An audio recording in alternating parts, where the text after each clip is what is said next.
Good morning, my people. What's going on? Tuning in today. We thank God this morning for another day that He give us breath of life to breathe and be able to go out and pursue the things that we want to do, but seek Him first. Getting my morning walk in. I'm just going to tell you, sometimes I'm not going to film everything I do. You know what I mean? I'm going to let the results speak for themselves, but that way you get some of this content to see some of the things that I've been doing that added to it. You know what I mean? So, yeah. But I'm still with you. And y'all still with me. Right? But I tell you, it's some days, you know, they better than others. You know, you seek out on these journeys to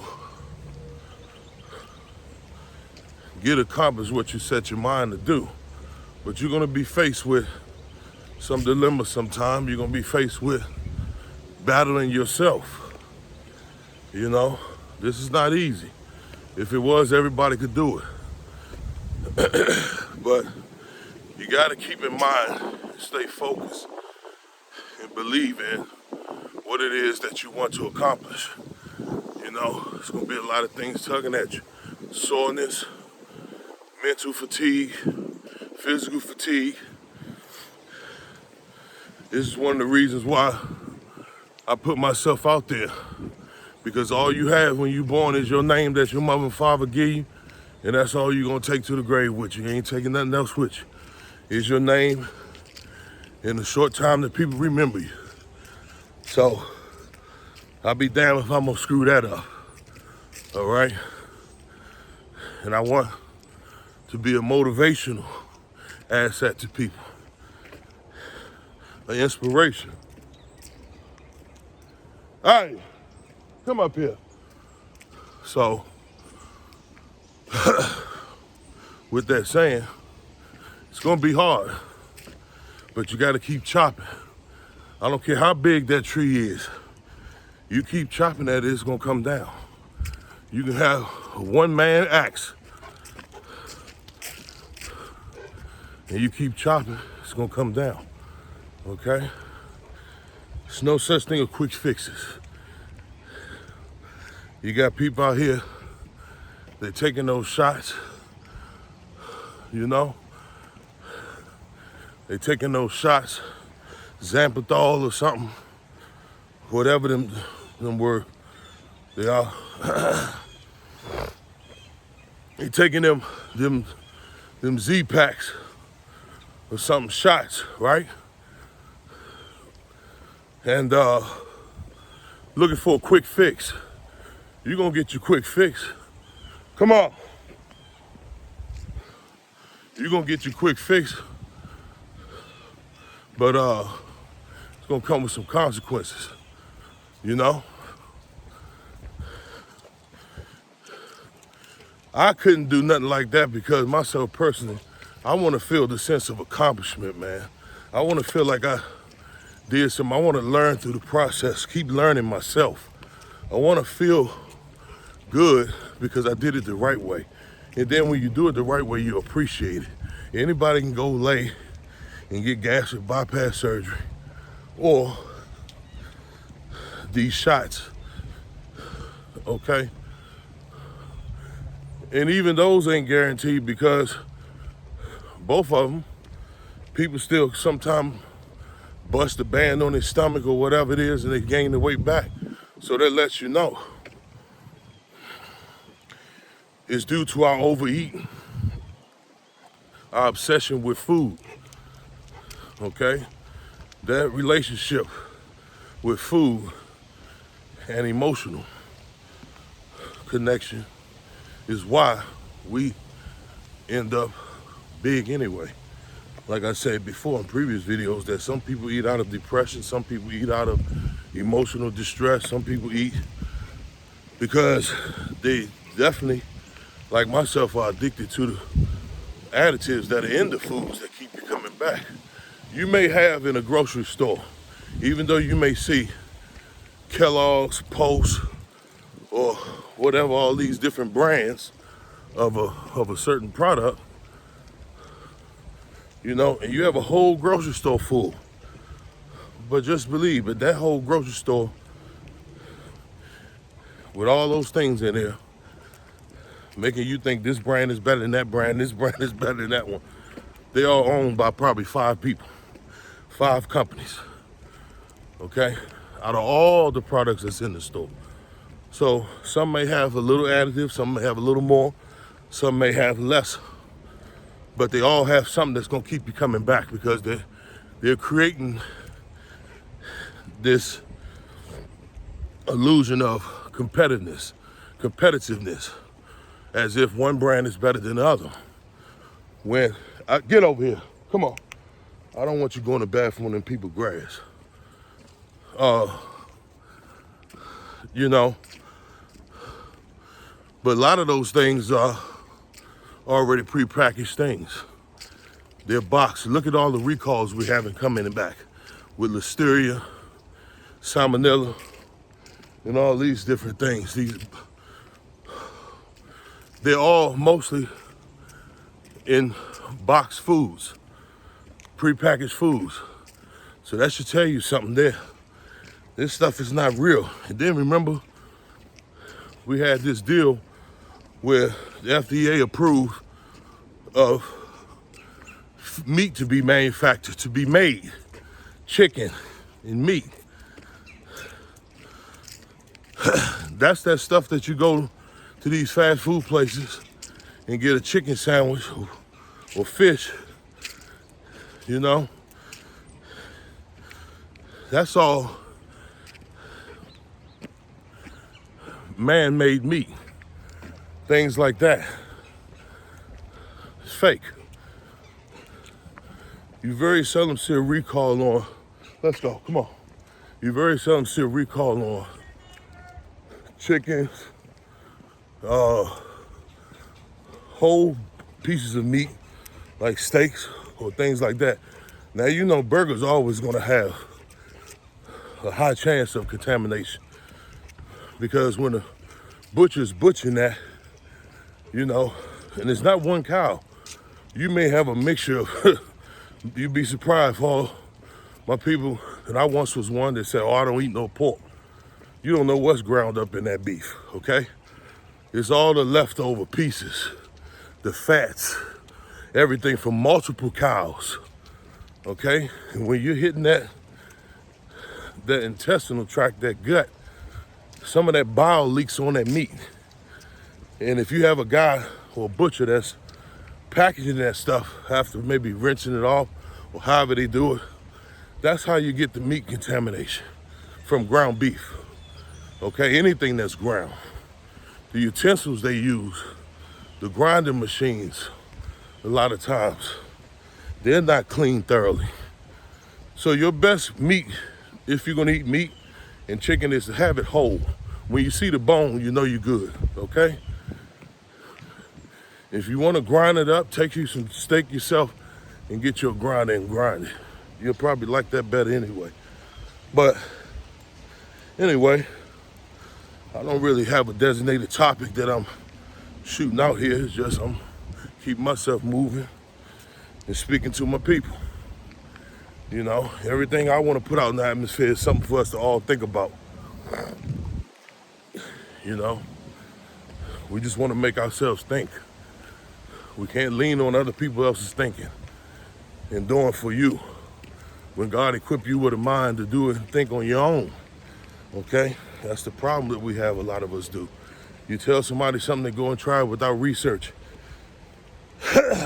So, yeah, let's keep ourselves going. Let's keep believing in what you do, you know? Take charge of your life. You only got one life. We only have one life. And we're in a real bad crisis right now, I tell you. You know, I'm 50. It was a time we ate food and You know, it wasn't so much. I'm pretty sure they had things that had additives where you were addicted still, but it wasn't to the levels that we are now, where, you know, you didn't have so much box foods.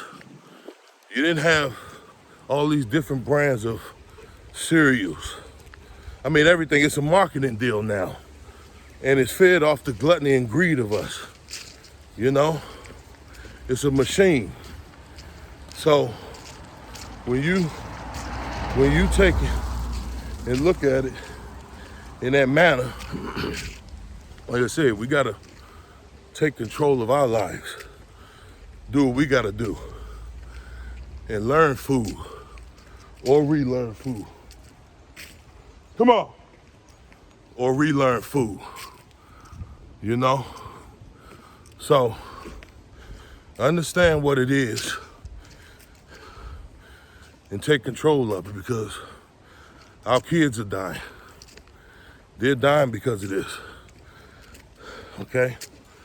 They say the life expectancy of a man in America is 74. Well, that would mean I got 24 more years to go if nothing tragically will happen or abruptly happen in my health, right? So, if you have those statistics coming out, and a woman, I believe, is 77, with those statistics, you know, none of us are going to live forever, but with those statistics, it's giving you kind of a heads up. And then you got to source out why. I mean, people of the older days, like my folks, they ate scrapple and eggs, bacon, eggs, sausage eggs, and things like that, but, you know, they were more active. When I was growing up, we ate bad food, but we ate real food. And I'm from the city, Washington, D.C. Now, on the weekends, you may went down to the carryout, got you a whole steak and cheese or something, or some fried wings and rice with mumbo sauce on them. For everybody from D.C. that know what I'm talking about, put mumbo sauce on everything. Not everything. But majority of the time you ate at home. You wasn't eating out. I mean, now people are feeding their kids. I would think that's a form of abuse and neglect. You're willingly feeding your kids this poison. So think, if they telling us our life expectancy is getting shorter, what do you think about your kids that are growing up on all these superficial and artificial fake foods? Whew. You got kids walking around here nowadays, 10 years old, type A diabetes. We got a problem. And you say you love your children, right? Anytime I have my kids, if they come around me, my youngest son, Bahati, he get a treat on one day a week. You're not getting all that. When I had him out here in June with me, you know, he liked that Chinese food. I do too, but, you know, I let him get on that when we get done at basketball. We took him down there the whole week to play basketball, a week and a half. Took him over there down to the gym down in Houston. But he was getting out getting it. And if I put pictures up of him, he in shape at 15. That's how I was. We were active when we were young. You couldn't keep us in the house now. You gotta damn near pull a gun on the kid to get him outside and get his hands off the video game. So we gotta go back and look at who it is, who's really condoning this stuff. It's the parents, okay? We don't have time to nurture our kids in a way that they need to be nurtured in, whereas teaching them the qualities of life, teaching them about food, teaching them about mental awareness and health, okay? Being a parent ain't going out chasing money and figuring out how much stuff you can buy them and appease to them and be their friend. No, be their parent. Be their parent. Okay? because their life expectancy is gonna be real short. I would predict if we keep going, and if Christ don't come back at some time soon with everything else going on in the world, I predict they'll be telling you a kid's life expectancy that were born in the 90s will be maybe in the 50s, okay? And anything later than that, probably be dropping down in the 40s because we're having less movement, less exercise, you know, less understanding of what food is, a whole combination of things, okay? So let's get in where we fit in at. Let's do what we can do, keep fighting, being an asset to our community. Get my mail, you know? Yeah, ain't nothing but a bill. When we was kids, you remember, we wanted to get us some mail, right? We couldn't wait to get some mail. Now you run from the mailbox. But hey, I hope everybody have a good day. I hope you got something out the message, because I do, because I sit and think about it a lot. And we're gonna keep on fighting. Remember, Rome wasn't built overnight. We gotta keep chopping that wood, and we will get there, all right? So I'm signing out now. Take it easy.